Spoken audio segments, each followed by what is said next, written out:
Keluargaku dalam gaya hidup modern. Menurut Kamus Besar Bahasa Indonesia atau KBBI, modern diartikan sebagai sebuah sikap dan cara berpikir serta cara bertindak sesuai dengan tuntutan zaman. Kata modern berasal dari bahasa Latin yaitu modermus yang berarti saat ini atau sesuatu yang menunjuk pada sifat kekinian, yang dimana di dalamnya tercantum suatu nilai yang mengarahkan seseorang untuk bersikap lebih efektif, efisien, praktis, dan lebih menghargai waktu. Dengan demikian, maka dapat diperoleh pengertian bahwa gaya hidup modern merupakan sebuah pola hidup yang menyangkut cara bersikap dan berpikir yang berkaitan dengan aspek fisik, mental, serta spiritual sesuai dengan tuntutan zaman modern, yang di dalamnya mencerminkan adanya semangat dan nilai-nilai efektivitas, efisien, praktis, sederhana, menghargai kehidupan, dan menghargai waktu. Bentuk gaya hidup modern. Ada beberapa macam bentuk gaya hidup modern. A.B. Susanto mengatakan bahwa bentuk gaya hidup modern yang sedang menjangkiti keluarga di Indonesia dapat diidentifikasi sebagai berikut. Yang pertama, pola pikir yang menganggap status sebagai sesuatu yang penting. Yang kedua, setiap individu memiliki mobilitas yang tinggi. Yang ketiga, memiliki kebiasaan untuk bercengkrama di tempat-tempat tertentu. Yang keempat, memiliki kebiasaan untuk melakukan makan siang dan makan malam bersama di tempat tertentu. Yang kelima, melakukan olahraga mahal seperti golf. Yang keenam, melaksanakan pernikahan agung. Yang ketujuh, merayakan wisuda. Yang kedelapan, memiliki hidup serba instan. Dan yang terakhir, memanfaatkan segala macam jenis teknologi dan komunikasi. Sedangkan dalam sumber lain dikatakan bahwa gaya hidup modern seperti yang disebutkan sebelumnya membentuk manusia untuk memiliki kecenderungan bersikap komunisme, materialisme, dan hedonisme. Komunisme adalah gaya hidup yang menganggap barang-barang mewah sebagai ukuran kebahagiaan atau kesenangan sehingga membentuk seseorang untuk bersikap tidak hemat. Materialisme adalah pandangan hidup yang mencari dasar segala sesuatu yang termasuk kehidupan manusia di alam kebendaan semata-mata dengan mengesampingkan segala sesuatu yang mengatasi alam indera. Sedangkan hedonisme adalah pandangan hidup yang menganggap bahwa kesenangan dan kenikmatan materi merupakan tujuan utama di dalam kehidupan di dunia. Dari paparan di atas tersebut dapat disimpulkan bahwa pada dasarnya gaya hidup modern dapat mengarahkan individu untuk memiliki pola perilaku negatif maupun positif. Pemahaman yang keliru terhadap esensi dari gaya hidup modern cenderung membentuk seseorang untuk berperilaku menyimpang. Sedangkan pemahaman yang benar terhadap gaya hidup modern justru dapat mengarahkan seseorang untuk memiliki perilaku benar sesuai dengan prinsip-prinsip yang tercermin dalam semangat gaya hidup modern seperti efektif, efisien, praktis, sederhana, menghargai kehidupan, dan menghargai waktu. Peran keluarga di tengah gaya hidup modern. Sebagai seorang remaja yang terlibat dalam proses kehidupan modern, kita perlu memahami kehadiran dan peran keluarga. Selanjutnya melakukan analisis untuk mengambil sikap yang tepat. Dalam perspektif Kristiani, dapat diungkap bahwa peran keluarga di tengah gaya hidup modern sangatlah penting dan perlu untuk dicermati. Beberapa aspek dapat diidentifikasi sebagai berikut. Yang pertama, keluarga Kristiani perlu mengembangkan persekutuan pribadi-pribadi dan melayani kehidupan. Keluarga Kristiani juga dituntut untuk turut serta mengembangkan kehidupan putusan gereja.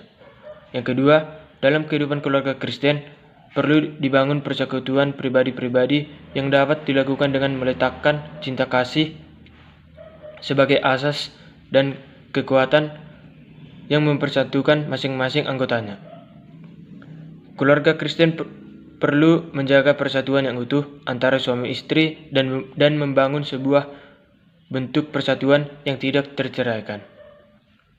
Keluarga Kristen yang modern dalam perkembangan keadaan perlu memberikan penghargaan yang tinggi terhadap hak-hak dan peranan perempuan. Hal ini sebetulnya juga menjadi perhatian negara maupun pada aras dunia. Di samping itu, keluarga juga perlu menjunjung tinggi hak-hak dan menganggap mereka memiliki pemikiran yang patut dihargai. Kehadiran orang lanjut usia yang menjadi anggota dalam keluarga juga perlu diperhatikan kebutuhannya dan dihargai yang selayaknya. Yang ketiga, dalam kaitan dengan perkembangan masyarakat, keluarga dipanggil untuk turut serta dalam mengembangkan masyarakat karena pada hakikatnya keluarga merupakan sel masyarakat yang pertama dan amat penting. Kehidupan berkeluarga pada hakikatnya merupakan pengalaman hidup bersatu dan berbagi sadar akan peranan sosial bagi kehidupan. Oleh karena itu, keluarga Kristen perlu menyadari terhadap rahmat dan tanggung jawabnya bagi masyarakat. Yang keempat, di tengah perubahan keadaan dan masyarakat, keluarga perlu terlibat dalam hidup dan putusan gereja. Hal itu dapat dilakukan dengan cara bersungguh-sungguh dalam membangun persekutuan keluarga yang beriman serta kokoh. Justru di tengah perubahan yang ada, keluarga Kristen harus mampu membangun persekutuan antar anggota keluarga untuk terus-menerus berdialog dengan Tuhan dengan berbagai cara. Melalui keluarga kita bisa membangun persekutuan dengan orang lain dan melayani kebutuhan sesama. Oleh karena itu, keluarga Kristen diharapkan dapat melakukan filtrasi atau menyaring pengaruh negatif dari gaya hidup modern. Dengan demikian, di tengah-tengah arus modernisasi, keluarga Kristen mampu menjadi agen peranan semangat positif yang tercermin dalam gaya hidup modern. Tahukah kamu bahwa sesungguhnya Alkitab memberikan contoh baik yang positif dan negatif berkaitan dengan gaya hidup modern pada waktu itu? Tentu kita bisa belajar dari contoh-contoh tersebut. Contoh yang positif bisa kita ambil dari Kejadian 35 ayat 22b sampai 29, sedangkan contoh yang negatif dapat kita ambil dari Matius 19 ayat 16 sampai 26. Dalam Kejadian 35 ayat 22b sampai 29 mengisahkan tentang kehidupan keluarga Yakub yang memiliki 13 orang anak. Dari 13 anak tersebut, Yusuf yang sudah menginjak remaja dikasih oleh Yakub. Tentu saja hal ini menyebabkan para saudaranya iri hati. Lalu mereka menjual Yusuf menjadi budak di tanah Mesir. Namun, pengaruh keluarga Yusuf yang dekat dengan Tuhan masih sangat mewarnai kehidupan Yusuf di tanah Mesir. Yusuf di tanah Mesir akhirnya dapat menjadi pemimpin muda di tengah lingkungan yang maju, yang bisa dikatakan modern pada saat itu. Yusuf tetap taat dan menjadi pemimpin muda yang takut kepada Tuhan.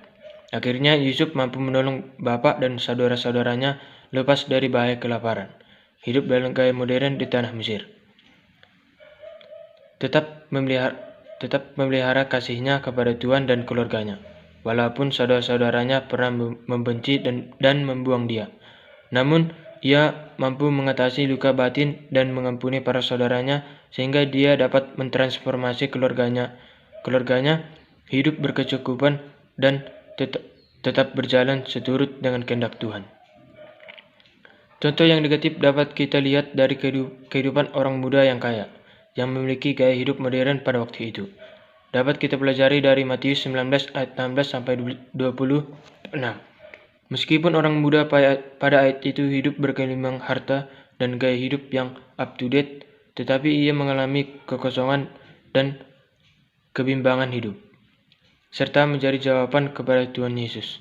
Pada saat Tuhan Yesus memberikan pilihan untuk hidup di jalan Tuhan atau jalan dunia, sayangnya orang muda tersebut memilih hidup dalam harta dunia yang dimiliki, terkungkung dalam pengaruh gaya hidup yang buruk yang ia pilih.